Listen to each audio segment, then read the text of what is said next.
आज जो है माँ दुर्गा देवी शिक्षण संस्थान के जो संस्थापक थे स्वर्गीय छविनाथ सिंह जी, उनका आज 78वीं जयंती है। उसके उपलक्ष्य में आज यहाँ स्वास्थ्य मेला का आयोजन हुआ था। उसी कार्यक्रम में निमित्त आज इस विद्यालय प्रांगण में आना हुआ और उस कार्यक्रम के लिए आरटीओ विभाग आते हैं। आरटीओ में ऊपर से लेकर नीचे तक मतलब भ्रष्टाचार है, ऐसा आम जनता कहती है। हमारा इसी रोड जिस रोड का कार्यक्रम रखा गया, इसी 20 गाड़ियाँ प्रतिदिन ओवरलोड चलती है, आम जनता की जान खतरे में आती है, कई एक्सीडेंट। देखिए, हम ये नहीं कहते हैं कि मैं सब कुछ रोक लिया हूँ, लेकिन यदि आप सच में यदि आप आकलन करेंगे, मूल्यांकन करेंगे, तो मैं 80% इस तरह की जो चीज़ों को मैंने रोका है। अब ओवरलोडिंग लगभग समाप्त है और दगामारी भी बंद हो गई है। मैं इसलिए कह सकता हूं दावे के साथ कि जो मेरी परिवहन निगम की जो है 28% लोड बढ़ गया है। यदि दगामारी पर कंट्रोल नहीं किया होता तो 28% मेरा जो है लोड नहीं बढ़ता।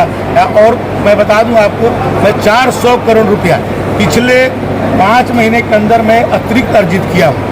तो ये केवल इसलिए कि मैं दगाबारी पर कंट्रोल किया और ओवरलोडिंग पर भी हमने बहुत कंट्रोल किया है। अभी मध्य प्रदेश से कुछ गाड़ियाँ आ रही हैं, वो भी त्रिपाल में छुपा करके आ रही हैं, उन पर भी मैं कार्रवाई कर रहा हूँ। और जो अधिकारी इसमें लिप्त पाए जा रहे हैं, तो आपने देखा होगा कि मैंने एक ARTO को निलंबित भी किया और 4 ARTO को विभागीय कार्रवाई लिख दिया हूँ। तो इसलिए, और दूसरी आप जहाँ तक करते हैं भ्रष्टाचार की बात, तो आप जानते होंगे कि DL में सबसे बड़ा आरोप लगते थे।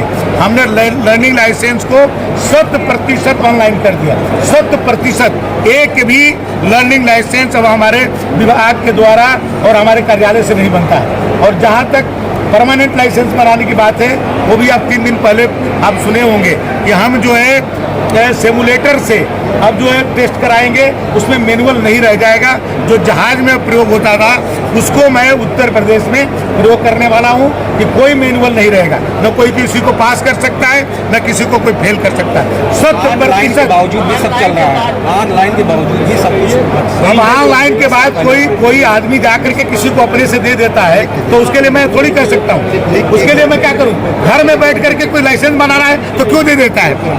घर में अपने मोबाइल से, अपने लैपटॉप से, अपने और सुनिए, हमारे जो फैसिलिटी सेंटर है, हमारे गांव फैसिलिटी सेंटर है। 1.5 लाख हमारे हर गांव में फैसिलिटी सेंटर बने हैं, जहां पर कंप्यूटर लगे हुए हैं। आप सुविधा केंद्र बना हुआ है, जाइए और जाकर के 30 रुपया दीजिए, अपना लाइसेंस बनवा के निकाल लीजिए, एग्जाम दीजिए। आप जानते हैं, मैं जो स्लॉट को भी डबल कर दिया हूँ। जितने स्लॉट थे आज तक, उसका मैं सीधे डबल कर दिया हूँ। इससे ज़्यादा आज तक कभी RTO विभाग में नहीं हुआ होगा। मैं 1600 करोड़ रुपया एक मुश्त समाधान योजना ला करके, जो हमारे 1,66,000 गाड़ियाँ जिसकी RC कट गई थी, उनको भी मैंने सुविधा दिया। 5,28,000 गाड़ियों को मैं 100% उनकी जो जितनी पेनाल्टी थी उसको मैंने माफ़ कर दिया। परिवहन विभाग इस समय क्रांतिकारी काम कर रहा है। मेरे यहाँ जो सिपाही थे, सिपाही कम हो गए हैं, 290 रह गए थे, उनको चतुर्थ श्रेणी से अभी तृतीय श्रेणी कर दिया। अभी 3 दिन पहले उनका सैलरी बढ़ा दिया, उनको वन विभाग और आबकारी विभाग की तरह उनको वेतन दे दिया, उनका प्रमोशन का व्यवस्था कर दिया।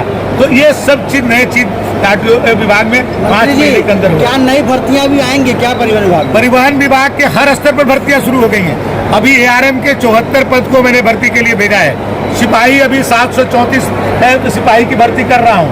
उसी तरह से मैं अभी जो हमारे RTO कम है, हमारे जो PTO कम है, RI कम है, उसके लिए भी व्यवस्था कर रहा हूँ।